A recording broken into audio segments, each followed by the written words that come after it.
Un placer aquí estar una vez más como ponente en este curso organizado por mi alma mater, que es la Universidad Nacional Mayor de San Marcos. En esta ocasión puede que haya un poco de ruido porque estoy dictando desde mi hospital, el Hospital Santa Rosa, y ahora vamos a ver en dos clases lo que es las principales patologías musculoesqueléticas. En una tercera vamos a abarcar lo que es las patologías inflamatorias e infecciosas, pero ahora nos vamos a abarcar con las patologías que son traumáticas y primero un poco de anatomía. Vamos a ver todo esto, pero nos vamos a centrar primero en los tipos de huesos. Los tipos de huesos en el cuerpo humano pueden ser de dos clases, tubulares o largos y planos. Los tubulares son como el fémur, como la tibia, como el peroné, como el cúbito, como el radio, y también están incluidos entre ellos los de la mano y los del pie. Los metatarsianos, los metacarpianos e incluso las falanges son considerados huesos largos, pero pequeños. En cambio, los huesos planos son los que encontramos en la calota craneana y también los que encontramos en la base del cráneo, aunque estos últimos son un poco más, digamos, de una morfología especial, como por ejemplo el esfenoides, el etmoides y los huesos del macizo craneal, los cuales no tienen una morfología totalmente plana. Pero esos huesos usualmente no son estudiados por la radiología musculoesquelética, dado que pertenecen al segmento de cabeza y cuello. Acá nosotros vamos a estudiar los huesos que están en las articulaciones del esqueleto periférico. Entonces, la radiografía nos puede ayudar mucho en poder representar todos los tipos de hueso. Y en este caso podemos ver a la izquierda una radiografía de cráneo y a la derecha podemos ver radiografía de rodillas. ¿Cuál es la diferencia entre estas dos rodillas? Que la rodilla del medio es la de un niño porque tiene la línea fisciaria, que es esta línea de crecimiento donde tiene el cartílago de crecimiento, que está presente en todos los huesos largos y que su principal característica es que va a cerrarse de acuerdo a hitos en edad. Entonces nosotros podremos más o menos predecir qué edad tiene un paciente dependiendo de cuántas fisis, cuántas líneas fisiarias, cuántos cartílagos de crecimiento estén abiertos. La radiografía es muy útil para poder distinguirlos y por ello, por ejemplo, una de las utilidades en la radiografía musculoesquelética es justamente eso, es estimar la edad de un niño. Y para ello usualmente se utiliza una radiografía de manos. Nosotros los radiólogos tenemos cartillas donde comparamos los núcleos óseos de osificación que aparecen en los niños gradualmente y las líneas epifisiarias distales del cúbito y del radio. Y de esa forma, comparando la radiografía con esa tabla, podemos estimar la edad aproximada del niño. Cambio en el adulto, ya no debería tener ninguna línea fisiaria abierta y como podemos ver aquí, hay una tenue radiopacidad que nos va a indicar que alguna vez, hace mucho tiempo, hubo una línea fisiaria, pero en el adulto no debería haber ninguna. Entonces, la radiografía es muy buena para representar los huesos, sin embargo, no es muy buena para representar partes blandas, como dijimos en la clase de ayer. La radiografía debe tomarse en dos planos, los planos ortogonales, y debe ser complementada dependiendo de las necesidades que tengamos nosotros. La fisis en un niño normalmente se va cerrando. Como vamos a ver en la clase de patología infecciosa, va a ser demasiado importante en las fases de crecimiento del niño porque cuando se cierran las fisis, usualmente se reconecta la circulación entre la epífisis y la metáfisis, que usualmente se cierra una vez que aparecen las líneas fisiarias y se engruesan más, se vuelve independiente la circulación una de la otra. Y esto depende de los rangos de edad que tengamos. Eso vamos a hablarlo con más detenimiento en la clase de patología infecciosa. Pero aquí está una de las utilidades de saber cuándo están abiertas las líneas fisiarias y cuándo no. Ahora, las articulaciones, que son uno de los puntos centrales de esta exposición, van a poder ser de diferentes tipos, aunque la inmensa mayoría de las que vamos a ver son del tipo sinovial. La rodilla es la articulación más grande del cuerpo humano y una de las más complejas. De hecho, tiene demasiados elementos y uno de ellos justamente son los meniscos, que podemos ver aquí y son fibrocartílagos que están diseñados exclusivamente para poder soportar el peso, la carga que contienen los cóndilos femorales sobre los platillos tibiales. Y es por ello que es una parte vital en la articulación de la rodilla. Todas las articulaciones que vamos a ver ahora son sinoviales estrictamente. Todas están rodeadas de una cápsula sinovial, la cual tiene recesos y engloba varios tendones a su vez. Por ello, esta cápsula sinovial es también un componente primordial de la articulación, ya que puede inflamarse, como en el caso de las artritis, o en el caso de enfermedades autoinmunes también. Y las articulaciones no son el único elemento que vamos a observar ahora que contiene membrana sinovial, dado que la membrana sinovial también se encuentra en las bursas y en los tendones. Sin embargo, la radiografía no va a poder distinguir nada de esto. Las bursas y los tendones van a poder ser vistos mejor en una ecografía o en una resonancia. Entonces, ¿cuándo pedimos qué cosa?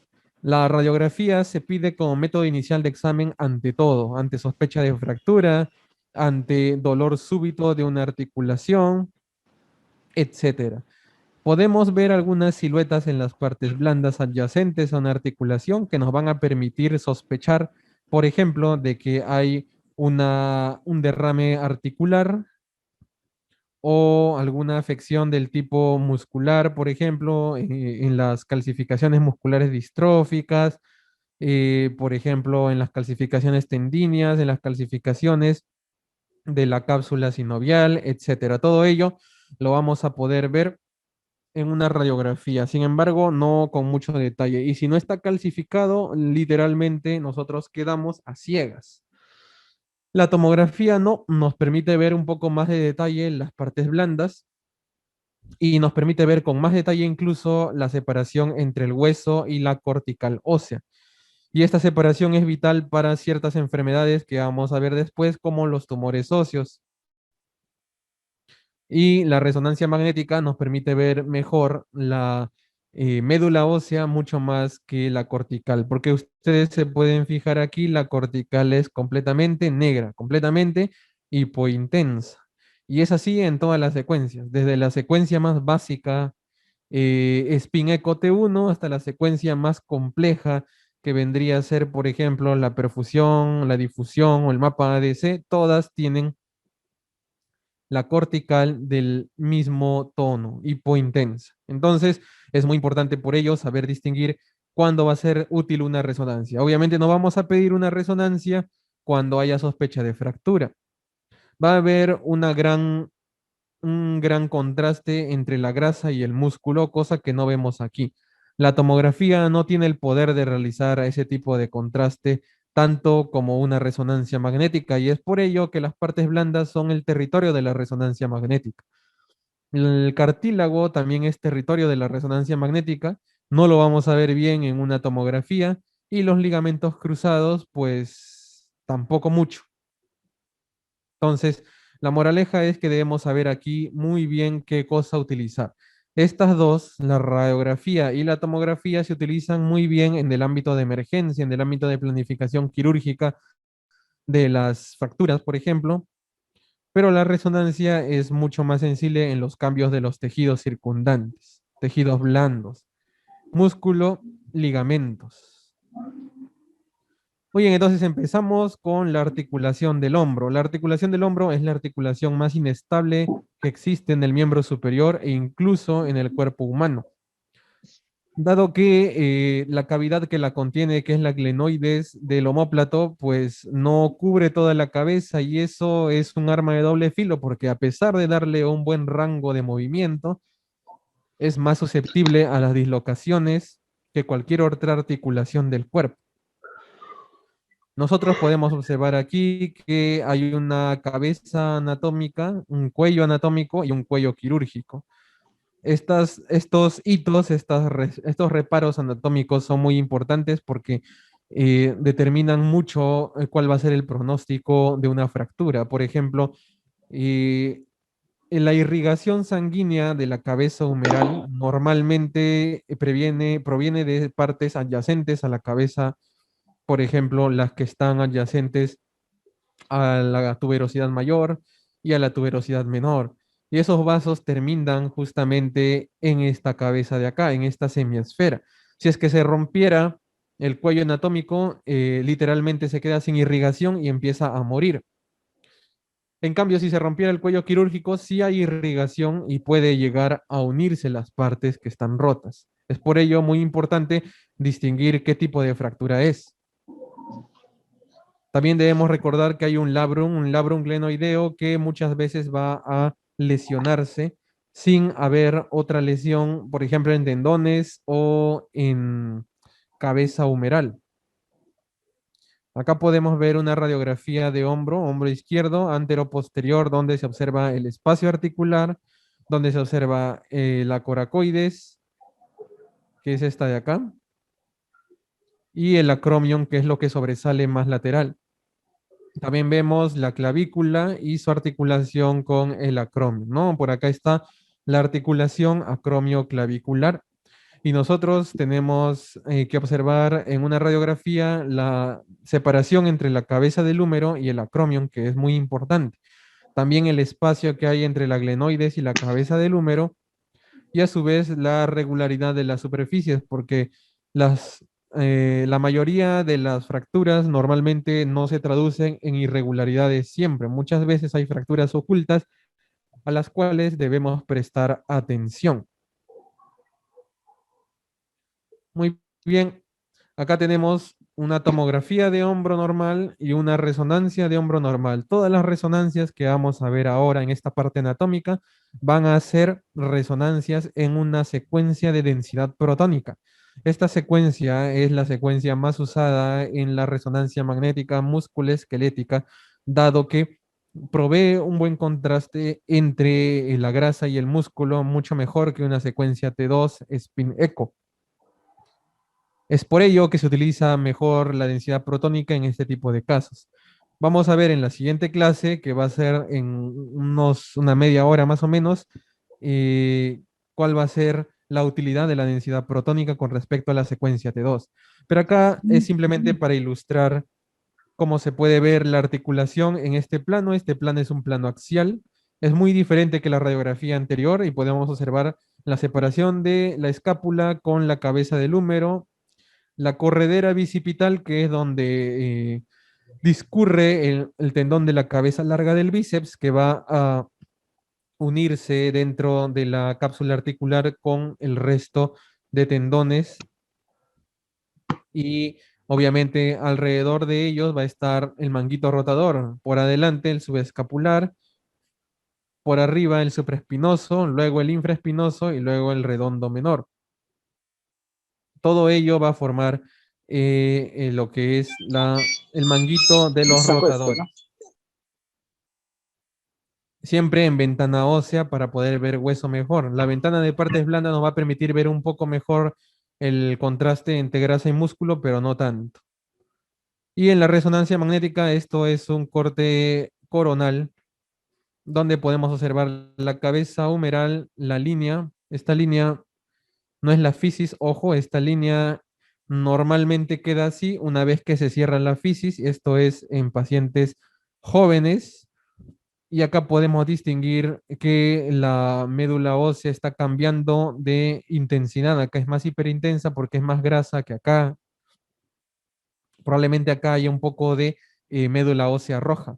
Por eso digo que la resonancia magnética es mucho más útil para distinguir la médula ósea que la tomografía.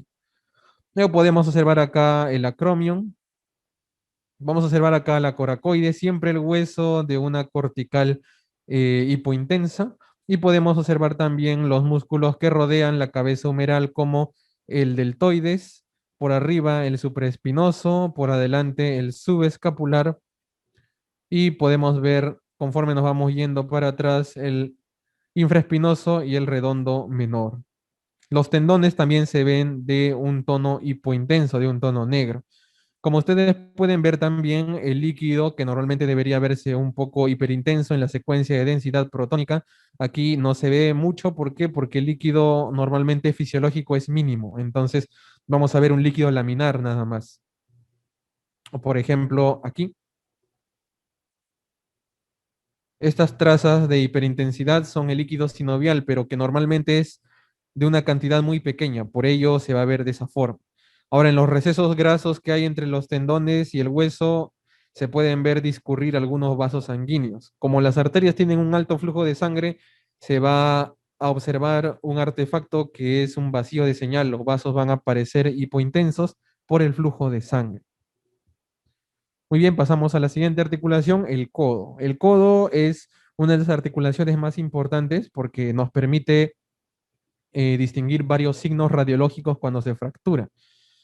Y es una de las cuales nos va a generar más problemas a la hora de diagnosticar este tipo de patologías. Por ejemplo, aquí podemos observar que la cabeza del radio, que en la radiografía se ve de esta forma, va a tener unos márgenes suaves, redondos, curvos. No va a ser una transición abrupta entre la cabeza del radio y el cuello, siempre va a ser de esta forma curvilínea. Acá podemos ver la coracoides y por transparencia atrás el olecrano. Acá podemos ver en la paleta humeral lo que es el cóndilo, el epicóndilo, la tróclea, la epitróclea. Ustedes ya saben ello, que los músculos extensores comunes se insertan aquí y los flexores aquí, en un tendón conjunto respectivamente cada uno. Eso no se va a ver en una radiografía, pero sí en la resonancia. Acá podemos ver el espacio articular en forma de gaviota y acá por transparencia podemos ver la superposición de las fositas coronoidea y la fosita olecraneana, que normalmente tienen un poco de grasa en ellas y es normal. Esta grasa va a ser la causante de uno de los signos radiológicos más interesantes que vamos a ver entre un momento. Acá tenemos la membrana sinovial. Recordemos que la cabeza del radio está intraarticular,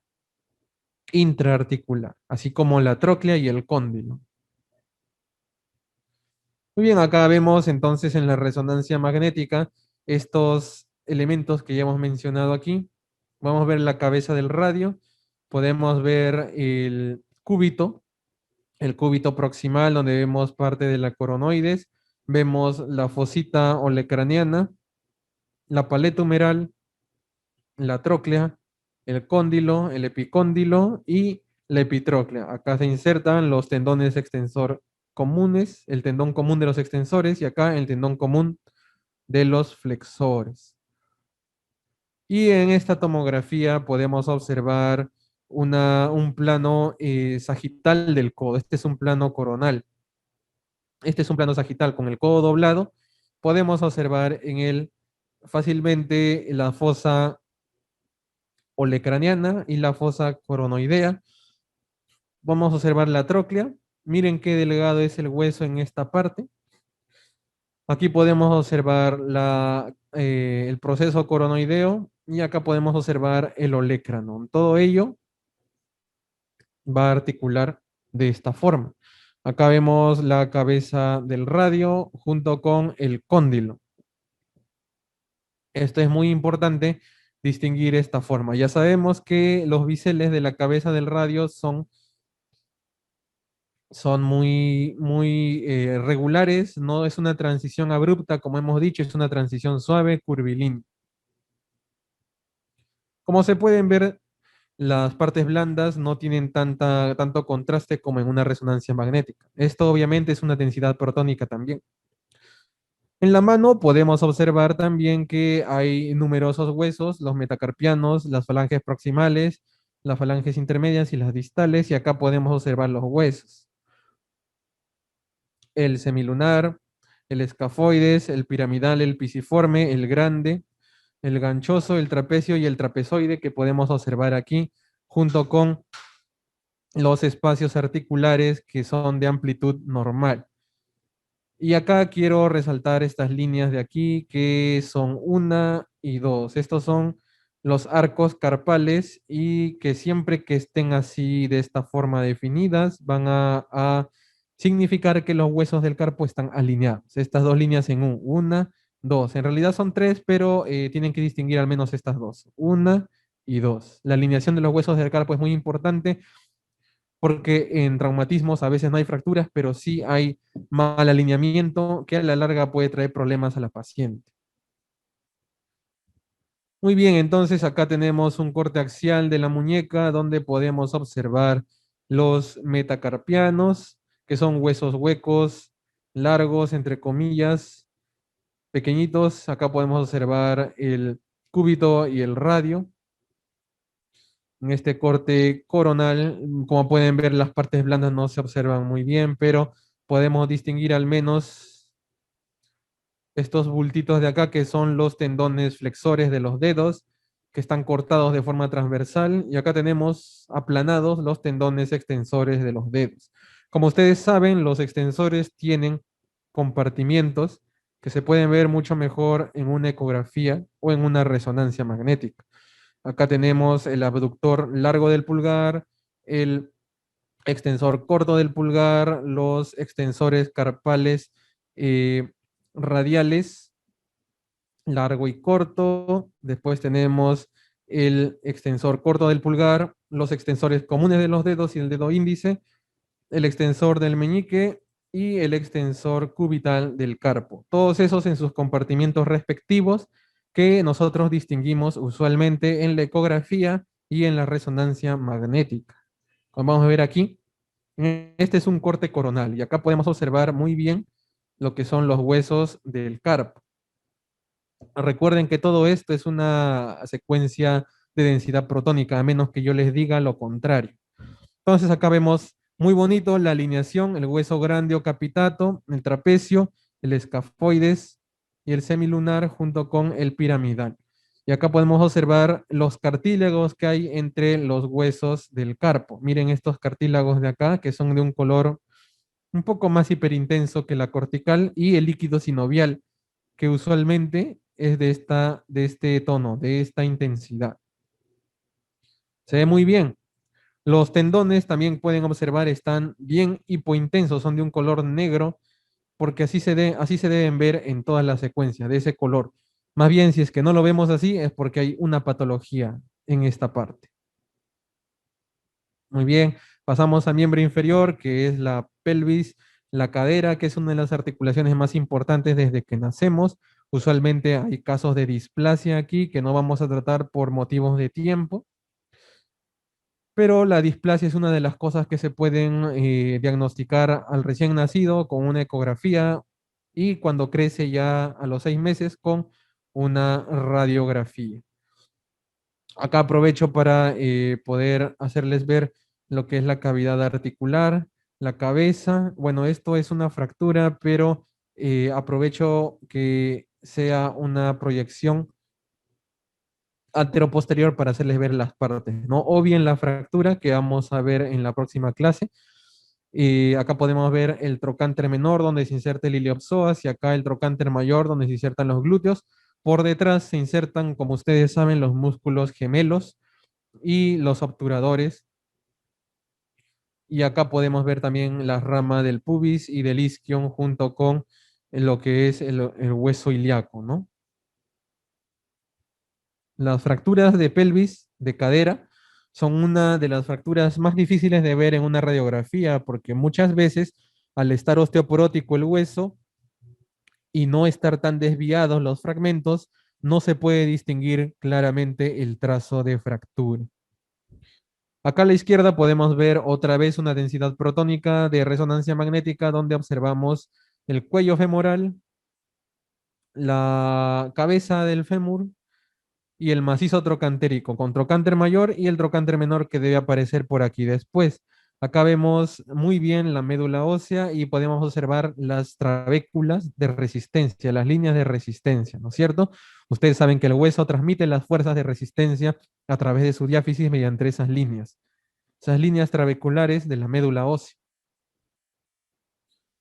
Acá podemos ver también el cartílago articular y este cartílago que a modo de reborde cubre la cavidad cotiloidea, que en este caso es el labrum acetabular. Y acá también podemos ver lo mismo en la tomografía, solamente que este es un corte axial y este es un corte coronal. Este corte de acá nos permite ver también el espacio articular, la cabeza del fémur. No podemos ver aquí el cuello con la cortical bien definida y los músculos, bueno, no los vamos a poder muy bien, pero acá se ve el glúteo mayor y adentro ya empiezan a aparecer los músculos aductores. La rodilla, como ya dijimos, es una de las articulaciones más complejas del cuerpo humano y contiene dos compartimientos, el compartimiento femorotibial externo y el compartimiento femorotibial interno. Cada uno de los platillos tibiales es por cada compartimiento y en el centro tenemos dos espinas intercondilias que son el soporte de los ligamentos cruzado anterior y cruzado posterior. Esos ligamentos que la ecografía no puede ver, la resonancia sí los puede ver.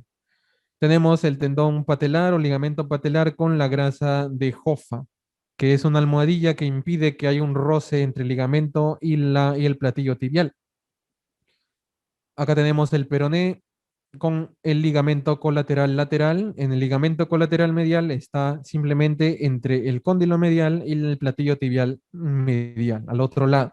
Acá podemos ver en color turquesa los meniscos y nada de este aparato ligamentario meniscal se va a poder ver aquí. Simplemente se va a poder ver los huesos y insinuación de las partes blandas, aunque sí se puede ver la silueta del tendón patelar, la grasa de Hoffa, que es de densidad grasa obviamente, y el receso suprapatelar de la cavidad sinovial, que está por aquí, que usualmente se debe ver también grasa porque tiene tejido adiposo nada más, pero cuando hay un derrame articular, esta densidad de grasa desaparece y se hace una densidad de partes blandas, densidad líquida. Muy bien, acá podemos ver entonces una rodilla a la izquierda en corte axial, donde podemos observar la tibia, el peroné y los cóndilos femorales al inicio. Acá podemos ver la médula ósea del fémur, los cóndilos, la patela con el espacio femoropatelar, los cóndilos femorales con este espacio en forma de U, el valle intercondilio. A veces hay un huesito accesorio que estoy seguro que acaban de ver. Ese huesito accesorio se llama favela. Y es un huesito que aparentemente tiene un origen con un núcleo de osificación del tipo hueso sesamoideo. No es patológico, si lo ven, es una variante anatómica. Y acá podemos ver una rodilla, pero en un corte sagital. Y acá sí se ve muy bien lo que son los meniscos, que están cortados de forma sagital, por eso se ven adelante el cuerno anterior y atrás el cuerno posterior en forma de triángulo. Podemos ver los cartílagos y el líquido sinovial casi ni está porque fisiológicamente ya dijimos que es muy poquito. Acá vemos la grasa de Hoffa, el ligamento patelar, el tendón rotuliano, la inserción de los gastrocnemios, el tendón del cuádriceps. Por adelante van a venir los músculos, perdón, por detrás y medialmente van a venir los músculos de los hamstrings, los músculos aductores, aductor magno, aductor corto y aductor largo, junto también con el gracilis y por detrás tenemos al semimembranoso, al semitendinoso y al bíceps femoral. El semimembranoso es medial y el semitendinoso es externo. Entonces, ustedes dirán, wow, doctor, entonces hasta ahorita va ganando la resonancia. Sí, claro, va ganando la resonancia, pero el problema es que no le puedes pedir a todo el mundo resonancia magnética. Entonces, tenemos que echar mano de otros modalidades. como la ecografía, que muchas veces ayuda bastante, o más todavía que una resonancia que acá en el país no está tan disponible. Ahora acá podemos ver la articulación en el tobillo.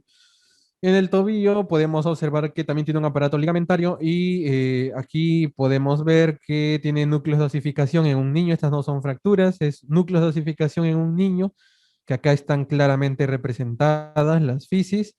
Ven que el calcáneo incluso tiene su núcleo de osificación, tiene su aparato ligamentario, los ligamentos deltoideos y ligamento peroneo astragalino. Los tendones tibiales posteriores pasan por acá externamente y los tendones tibiales anteriores pasan casi siguiendo la ruta de la arteria pedia por adelante. Muy bien, entonces acá tenemos en la tomografía de la izquierda una vista axial de lo que es el plafón tibial. El plafón tibial simplemente es esta cosa de aquí. A veces se le dice mortaja, pero ya no se le aconseja decirle mortaja, se le aconseja decirle plafón tibial o simplemente articulación tibio-peroneo astragalita.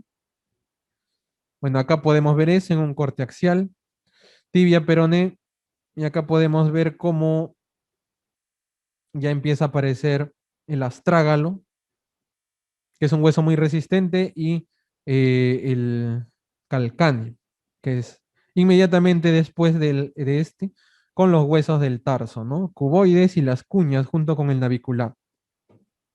Acá podemos observar que entre el hueso del calcáneo y la proyección anterior del astrágalo podemos observar un pequeño espacio de partes blandas y este espacio es el canal tarsiano y este canal tarsiano a veces se puede inflamar, así que es muy importante ver la resonancia magnética, los huesos del tarso también bien delimitados. Acá sí se puede ver la cavidad articular, miren aquí, la cavidad articular que tiene líquido articular que está un poco incrementado. Y el tendón de Aquiles, todo hipointenso, que se inserta en la parte de atrás del calcáneo, en la tuberosidad calcánea. Y la fascia plantar, esa que nos da dolor de talón. Muy bien, entonces veamos algunas lesiones óseas elementales. La osteoporosis es una condición muy frecuente en los adultos mayores y esta condición se detecta muy bien con la densitometría ósea. La radiografía nos permite ver algunas de las consecuencias de la osteoporosis, pero no nos permite legalmente distinguir osteoporosis de disminución de la mineralización ósea, porque todas tienen un aspecto similar en la radiografía. Entonces, la osteoporosis normalmente se ve muy bien en la columna vertebral, sobre todo cuando ya hay fracturas por compresión del cuerpo vertebral. Como podemos ver aquí, fractura por compresión del cuerpo vertebral se ha aplanado y acá es un cuerpo vertebral normal. Esto causa mucho dolor, pero a la larga uno termina acostumbrándose e incluso el dolor desaparece. Usualmente como tratamiento también usan los radiólogos intervencionistas rellenando el cuerpo aplastado con un poco de cemento especial. Es así que la osteoporosis junto con la osteopenia se detectan con la densitometría ósea. Ambas tienen un concepto que se llama SCORTE, que compara resultados de la densidad ósea del paciente con un adulto sano de 20 a 35 años de edad. Si es que es menos de una desviación estándar de diferencia es normal, pero si aumenta la diferencia, entonces ya tenemos desde osteopenia hasta osteoporosis establecida. Es la única forma de diagnosticar osteoporosis con osteopenia, la densitometría ósea. Si es que vemos esta apariencia en radiografía, simplemente nosotros la llamamos disminución de la mineralización, nada más. La osteomalacia es una enfermedad muy rara ahora porque en nuestro país el déficit de vitamina D con el raquitismo es más patológico que otra cosa. Por ejemplo, en pacientes en diálisis, nefrópatas crónicos van a tener deficiencia de vitamina D, que va a llevar a una disminución de la mineralización de la matriz ósea y finalmente a un cuadro de osteoporosis, entre comillas, generalizada, pero en realidad la fisiopatología es diferente, así que esto no es osteoporosis, esto es déficit de vitamina D. La osteólisis, por otra parte, es la destrucción del hueso que puede ser maligna o benigna. En este caso, en la izquierda tenemos una destrucción maligna porque observamos que hay una lesión lítica con irregularidad, destrucción total de los bordes óseos. En cambio, las lesiones benignas tienden a crecer más detenidamente y son de un aspecto más geográfico. Acá podemos observar otros tipos de osteólisis malignas, donde podemos ver otro tipo de tumor. Este es un osteosarcoma y en el cual podemos observar cómo es, a diferencia de este, de la derecha, los márgenes de acá son más irregulares. Y acá podemos ver lo que es las lesiones líticas permeativas y apolilladas de diversos procesos patológicos malignos. Cuando vemos esto, es definitivamente maligno. Puede ser un cáncer primario del hueso o metástasis. Por ejemplo, mieloma múltiple también puede ser. La osteoesclerosis, que puede ser por degeneración, se refiere al aumento de la densidad radiológica del hueso y también puede deberse a metástasis, por ejemplo, en el caso del cáncer de próstata. Las malformaciones congénitas son un grupo grande de enfermedades, las cuales no vamos a detenernos mucho, pero sí quiero que se den cuenta que en la revisión 2010 y 2019 se han distinguido bastantes genes adicionales. Les invito a leer este artículo donde está la clasificación más actual de las malformaciones congénitas, de las cuales vamos a ver algunas: la displasia tanatofórica a la izquierda y la condroplasia a la derecha. La displasia tanatofórica normalmente es un niño que al nacer tiene los miembros bien acortados y los huesos muy curvos. También vamos a ver que las vértebras van a estar aplanadas y que va a haber zonas del hueso ilíaco que no van a estar formadas, tanto en los brazos como en las piernas. En cambio, en la condroplasia, en la acondroplasia, nosotros vamos a observar que las fisis van a estar deformadas, irregulares y van a cerrar muy tempranamente. Es así que los pacientes van a ser muy pequeñitos, pero el hueso va a crecer de grosor normal. Cambio, la osteopetrosis y la osteogénesis imperfecta en realidad son cambios más diferentes. Por ejemplo, acá en la osteopetrosis podemos ver que el hueso ha aumentado de densidad. Uno podría pensar que este hueso es más resistente de lo normal, pero en realidad no es así. Todas las trabéculas de la médula ósea están en desorden, están deformes y a la larga el hueso se hace más frágil de lo que debería ser. Y la osteogénesis imperfecta es un proceso en el cual el hueso se destruye por sí mismo por los osteoclastos y se hace de esta forma.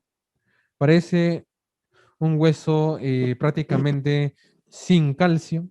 Es un hueso bien radiolúcido y también es frágil a las fracturas, la osteogénesis imperfecta y la osteopetrosis.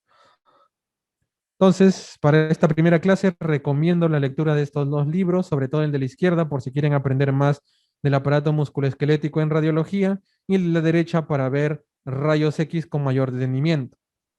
Eso es todo por esta clase y nos vemos en unos 5 minutos para la siguiente clase. Muchas gracias. Muchas gracias, doctor.